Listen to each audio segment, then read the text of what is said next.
तो उत्तराखंड की धामी सरकार के 3 साल कल पूरे होने वाले हैं। 3 साल पूरे होने पर सीएम पुष्कर सिंह धामी की तरफ से स्टेटमेंट आया है। नकल विरोधी कानून लागू करने वाला पहला राज्य उत्तराखंड बना। यूनिफॉर्म सिविल कोड को लागू करने वाला पहला प्रदेश बना है उत्तराखंड। धामी सरकार ने प्रदेश में सख्त भू कानून को लागू किया है और अब तक 20,000 से ज्यादा युवाओं को रोजगार दिया गया है। सरकार ने प्रदेश में सड़क और हवाई सेवाओं को भी एक्सपैंड किया। धामी सरकार के 3 साल का कार्यकाल ऐतिहासिक रहा है। हमने आदरणीय प्रधानमंत्री जी के नेतृत्व में सीखा, जो रूल, जो नियम, जो कानून जो काम के नहीं है, उनको जिस प्रकार से भारत सरकार ने लगातार हटाया है, उसी प्रकार हमने भी यहाँ पर निर्णय लिए। और चाहे वो लैंड जिहाद के मामले हो, लव जिहाद के मामले हो या थूक जिहाद हो, इन सब पर हम कार्रवाई करने से कभी पीछे नहीं हटे। लेकिन हमने इसको कभी किसी वर्ग विशेष से जोड़ने का प्रयास भी नहीं किया। हमने कहा कि भाई लोगों ने हमसे, आप ही लोगों में से कई बार लोग हमसे पूछते थे कि आप किन्हीं विशेष लोगों के लिए ये कर रहे हैं क्या। तब हमारा कहना था कि हमारा राज्य ये बहुत प्रेम पूर्वक आपस में रहने वालों का राज्य है। यहाँ एक सभी लोग बहुत भाईचारे के साथ रहते हैं, प्रेम पूर्वक रहते हैं, आपस में बहुत सबके संबंध हैं। हम तो अतिक्रमण के खिलाफ कार्रवाई कर रहे हैं, अवैध कब्जों के खिलाफ कार्रवाई कर रहे हैं। जो भी चीज इलीगल है उसको हम कानून के दायरे में ला रहे हैं। और इस पर और ज्यादा बातचीत के लिए हरीश थपलियाल हमारे सहयोगी इस वक्त जुड़ चुके हैं। हरीश, अगर पूरे उत्तराखंड की बात करें तो भौगोलिक दृष्टि से बहुत सारी चुनौतीपूर्ण चीजें हैं वहां पर। अब जब धामी सरकार के 3 साल पूरे हो चुके हैं, क्या कहा गया है धामी की तरफ से कि इन 3 सालों में उनकी सरकार ने कैसे उत्तराखंड को बेहतर बनाया है?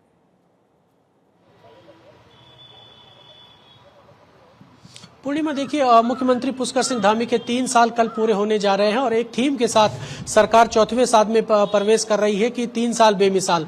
मुख्यमंत्री पुष्कर सिंह धामी ने आज मुख्य सेवा सदन में पत्रकारों से वार्ता की और अपनी 3 साल की जो उपलब्धियां हैं, मुख्यमंत्री पुष्कर सिंह धामी ने कहा कि हमारे सामने कई प्रकार की चुनौतियां भी आई और आपदा से उन्होंने शुरुआत करी, चाहे वो सिलक्यारा टनल का रेस्क्यू ऑपरेशन रहा हो या फिर केदारनाथ की आपदा रही हो या फिर माणा में हिमस्खलन का मामला रहा हो जिसमें 8 लोगों की डेथ हो गई थी। मुख्यमंत्री पुष्कर सिंह धामी ने कहा कि लगातार हम ऐसी आपदा से निपटने में सफल हुए हैं। लगातार सिलक्यारा में जिस तरीके देश का जो है सबसे बड़ा रेस्क्यू ऑपरेशन सिलक्यारा में हुआ है और वहां पर हमारी सरकार ने, हमारे जो सिस्टम है उस पूरे सिस्टम ने एक ज्वाइंट कोऑर्डिनेशन करके जो है सकुशल एक रेस्क्यू ऑपरेशन को अंजाम दिया है। इसी तरह सरकार का यही उद्देश्य है कि उत्तराखंड किस तरीके से तेजी के साथ विकास करे, क्योंकि प्रधानमंत्री नरेंद्र मोदी के मार्गदर्शन में उत्तराखंड तेजी के साथ विकास कर रहा है। लगातार सरकार की योजनाएं से जो है उत्तराखंड के लोगों को लाभ मिल रहा है और तमाम ऐसी बातों पर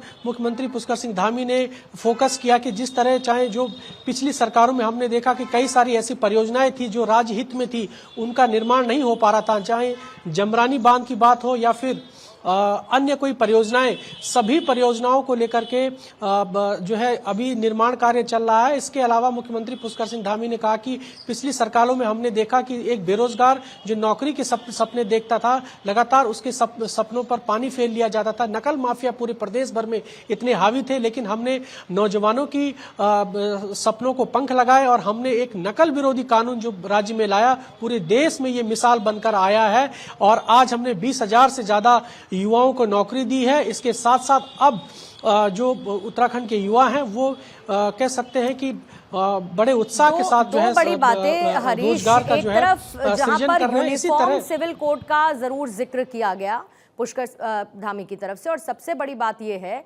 कि धामी सरकार ने यूनिफॉर्म सिविल कोड को लेकर एक लंबे वक्त से तैयारी की थी। पहला वो प्रदेश बना गोवा के बाद, आजादी के बाद, क्योंकि उत्तराखंड पहला राज्य बना जिसने यूनिफॉर्म सिविल कोड को लागू किया। यूनिफॉर्म सिविल कोड को लागू करने के बाद किस तरीके के बदलाव देखने को मिले। दूसरा, उन्होंने रोजगार का क्योंकि जिक्र किया। उत्तराखंड में पलायन की समस्या एक बहुत लंबे समय से है, क्योंकि मैंने जैसा भी कहा कि भौगोलिक दृष्टि से बहुत चुनौतीपूर्ण है वहां की व्यवस्था। ऐसे में वो पलायन को रोकने के लिए 3 साल में धामी सरकार किस तरीके से आगे बढ़ी है, और यूनिफॉर्म सिविल कोड का तो मैंने जिक्र किया ही अभी। पूर्णिमा देखिए, यूनिफॉर्म सिविल कोड के लागू होने से उत्तराखंड ने जिस तरीके से पूरे देश में मिसाल पेश की है, उसके बाद यदि हम देखें तो कई मामलों में, क्योंकि उत्तराखंड का जो राजधानी देहरादून शहर है, ये एक एजुकेशन हब भी है और यहाँ एजुकेशन हब के अलावा यहाँ पर कई अनुसंधान भारत सरकार के इंस्टीट्यूशंस हैं जो इसके लिए देहरादून प्रसिद्ध भी है, क्योंकि लगातार यहाँ पर जो है शिक्षा के क्षेत्र में बड़े बड़े यूनिवर्सिटीज यहाँ पर है, बाहरी राज्यों से यहाँ पर स्टूडेंट आए हैं। और अब जिस तरीके से शिकायतें यहाँ पर मिलती थी कि लिव इन रिलेशन को लेकर के, अब उस लिव इन रिलेशन की शिकायतों पर यूजीसी लागू होने के बाद कुछ हद तक अंकुश लग पाया है।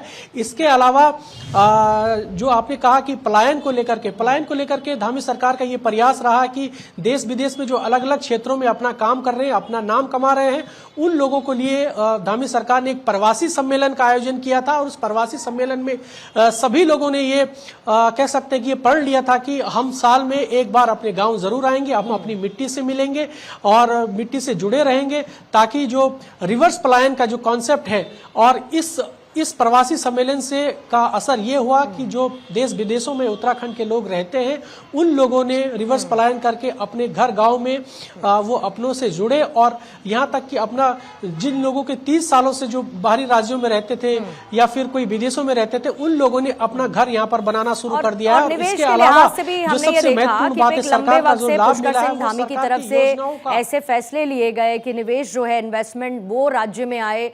मैं आरिश आपके पास मैं लौटती हूं जरा, क्योंकि जो भी पुष्कर सिंह धामी की तरफ से कहा गया उसमें एक और बहुत महत्वपूर्ण बात उन्होंने कही, और प्रधानमंत्री मोदी की लीडरशिप की, उनके गाइडेंस का उन्होंने जिक्र किया कि कैसे प्रधानमंत्री मोदी के मार्गदर्शन में उत्तराखंड आगे बढ़ रहा है। उन्होंने ये भी कहा कि हमने ग्राउंड पर जाकर काम किया है, सरकार ट्रैफिक की चुनौती से निपटने की तैयारी में जुटी है। जरा एक बार सुन लीजिए पुष्कर सिंह धामी ने इसको लेकर क्या कहा। हमारे प्रधानमंत्री जी का जो विजन है 2047 विकसित भारत का संकल्प, उस विकसित भारत के संकल्प के अनुरूप हम राज्य की कौन सी योजना, कौन से काम ऐसे कर सकते हैं कि हम उसमें अपना योगदान दें, उसके अनुरूप हम काम करें। उस पर हमारी सरकार पूरी तरह से काम कर रही है। सबके मन में एक आस्था, श्रद्धा और विश्वास कि देवभूमि के लोग हैं, अच्छे लोग हैं, सच्चे लोग हैं, देवभूमि है, देवों की भूमि है, देवों के सबसे नजदीक का स्थान है। और यहाँ कई प्रकार की चुनौतियां हमारे सामने थी, डेमोग्राफिक चेंज की, उसको लेकर हमने काम किया है। वेरिफिकेशन ड्राइव हम चला रहे हैं, जगह जगह पर अवैध अतिक्रमण, अवैध निर्माण, अवैध मदरसे, हमने इसको खाली करने का संकल्प लिया है। इसके साथ ही लैंड जिहाद, लव जिहाद, थूक जिहाद, इन बातों का भी जिक्र धामी की तरफ से किया गया। हरीश, एक बार फिर से आपके पास लौटते हुए, क्योंकि उन्होंने ट्रैफिक के बारे में भी कहा कि कैसे ट्रैफिक की चुनौती से निपटने की तैयारी सरकार कर रही है। न सिर्फ देहरादून, क्योंकि देहरादून में हमने देखा है बहुत ज्यादा कंस्ट्रक्शंस, वहां की आबादी बढ़ी, एजुकेशन हब के तौर पर डेवलप हुआ, एक स्मार्ट सिटी के तौर पर देहरादून को डेवलप किया गया। डेफिनेटली वहां पर लोगों की आवक बहुत ज्यादा बढ़ी, जिसने ट्रैफिक की समस्या को बड़ा कर दिया। उससे उस चुनौती से निपटने के लिए सरकार कैसे तैयारी कर रही है। दूसरा, क्योंकि वो टूरिस्ट डेस्टिनेशन है, लॉन्ग वीकेंड होते ही उत्तराखंड की तरफ लोग जाते हैं, लेकिन कई बार ये समस्या देखने को मिली कि एक दिन, 2 दिन, कई घंटों तक भी गाड़ियां ट्रैफिक जाम में फंसी रहती है, और खासतौर से ऐसे मौसम में जब लैंडस्लाइड या इस तरीके की घटनाएं बढ़ जाएं तो।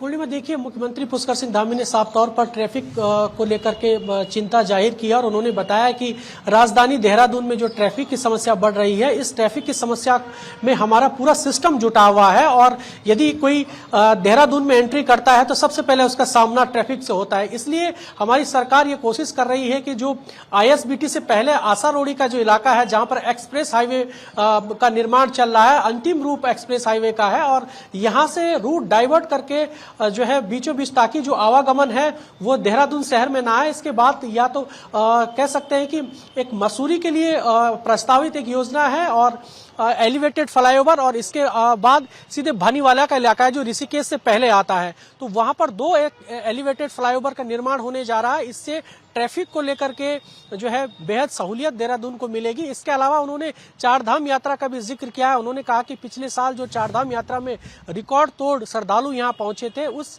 क्राउड मैनेजमेंट को लेकर के इस बार पिछली बार जो समस्या उत्पन्न हुई थी वो समस्या इस बार उत्पन्न न हो, इसके लिए होल्डिंग पॉइंट्स जो है बनाए जाएंगे और पुलिस को इसकी तैयारियां करने को कहा गया है। लगातार इसकी तैयारियों में पुलिस विभाग भी जुट गया है कि यदि भीड़ ज्यादा होती है उसको नियंत्रण किस प्रकार से करना है। यात्रा रूटों पर, उन यात्रा रूटों पर होल्डिंग पॉइंट्स बनाए जाएंगे। उन पॉइंट्स में रात को रहने खाने की पूरी व्यवस्थाएं श्रद्धालुओं के लिए होगी ताकि किसी प्रकार की किसी भी श्रद्धालु को कोई दिक्कत ना हो। जी हरीश, में लौटती हूँ, एक और खबर है देहरादून से ही जुड़ी है, जहां पर विश्व जल दिवस के मौके पर आज उत्तराखंड सदन में कार्यशाला का एक आयोजन किया गया, वर्कशॉप आयोजित की गई। इस कार्यशाला का जो थीम था वो जल समाप्त सब कुछ समाप्त पर आधारित रखी गई। इस मौके पर पूर्व सीएम भगत सिंह कोश्यारी, विधायक किशोर उपाध्याय समेत कई ऐसी स्वयंसेवी संस्थाएं थी जिसके डेलीगेट शिरकत करने के लिए पहुंचे। और जो घटता हुआ जल है और पिघलते हुए ग्लेशियर्स हैं, इसको लेकर चिंता जाहिर की। इस दौरान हिमालय और गंगा को बचाने के लिए मंथन भी किया गया है। जो जल वो बच्चे ग्रहण करेंगे वो बचेगा भी नहीं।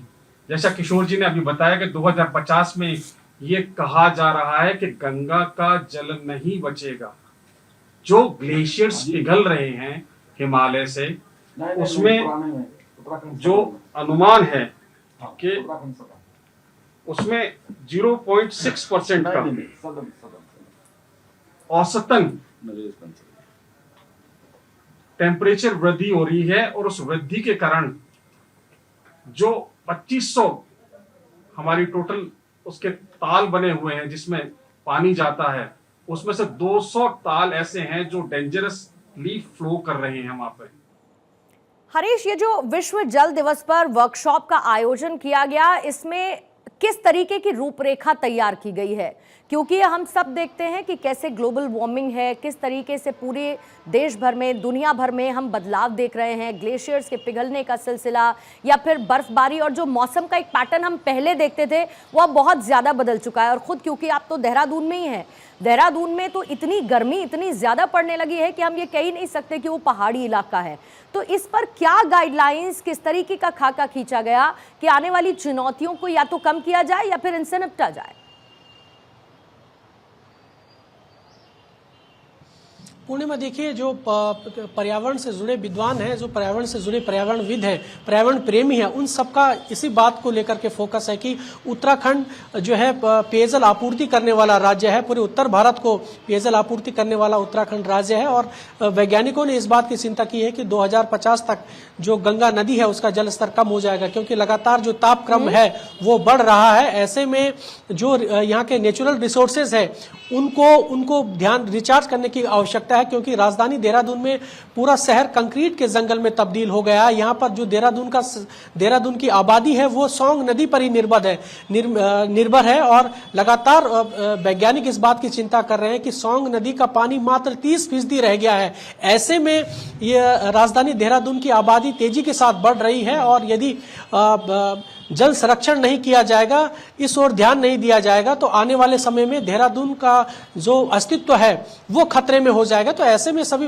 वैज्ञानिकों ने चिंता जाहिर करते हुए कहा कि इसके लिए अवेयरनेस प्रोग्राम चलाने जाने चाहिए। इसको सभी जन सहभागिता के साथ में आगे आना होगा, क्योंकि जल ही जीवन है। बिना जल के किसी भी कीमत पे प्रोग्रेस ठीक नहीं है, क्योंकि पहले विकास तभी संभव होगा जब आपका जीवन रहेगा। जीवन ही नहीं रहेगा तो किस बात का विकास चाहिए। तो लगातार इस बात को लेकर के जो पर्यावरण प्रेमी है वो इस बात की चिंता कर रहे हैं। सब लोगों को जन सहभागिता के साथ आगे आना होगा और सभी लोगों की सरकार की ओर से जो गाइडलाइन रहती है चारधाम यात्रा के दौरान हो या फिर सामान्य समय पर, इसलिए ऐसे विषयों पर सबको अवेयरनेस रहना होगा और लगातार कह सकते हैं कि तेजी के साथ जो समस्याएं उत्पन्न हो रही है जल संरक्षण को लेकर के, जो नेचुरल रिसोर्सेज हैं उनको बचाना होगा और पानी को जितनी आवश्यकता है उतना ही उसको खर्च करना होगा। लेकिन तेजी के साथ देहरादून में जिस तरीके से पानी की समस्या आ रही है, यूं ही हरीश नहीं कहा जाता कि जल ही जीवन है और इसीलिए इस कार्यशाला का, इस वर्कशॉप का थीम रखा गया कि जल समाप्त तो सब कुछ समाप्त। बहुत बहुत शुक्रिया हरीश आपका हमारे साथ जुड़ने के लिए। और साथ ही तमाम खबरें थी उस पर हरीश को आपने सुना कैसे विस्तार से फैसले, क्योंकि 3 साल उत्तराखंड सरकार के पूरे हो रहे हैं। और ऐसे में उत्तराखंड के हरिद्वार से एक और खबर है जहां पर एसएसपी प्रमेंद्र डोभाल ने एक बड़ा फेरबदल किया है। जो कोतवालों के तबादले हैं उसके बाद अब 25 चौकी प्रभारी और 11 एसआई का ट्रांसफर किया गया है। ट्रांसफर किए गए अधिकारियों में सुनील पंत को मायापुर चौकी, विपिन कुमार को जगजीतपुर चौकी और संजीत कंडारी को हर की पौड़ी चौकी का प्रभारी बनाया गया। वहीं चरण सिंह को रोडी बेलवाला चौकी की जिम्मेदारी सौंपी गई। पुलिस लाइन में तैनात धर्मेंद्र राठी को भगवानपुर थाने में वरिष्ठ उप निरीक्षक नियुक्त किया गया। हरिद्वार पुलिस का कहना है कि इस फेरबदल का उद्देश्य कानून व्यवस्था को मजबूत करना और बेहतर पुलिसिंग को सुनिश्चित करना है।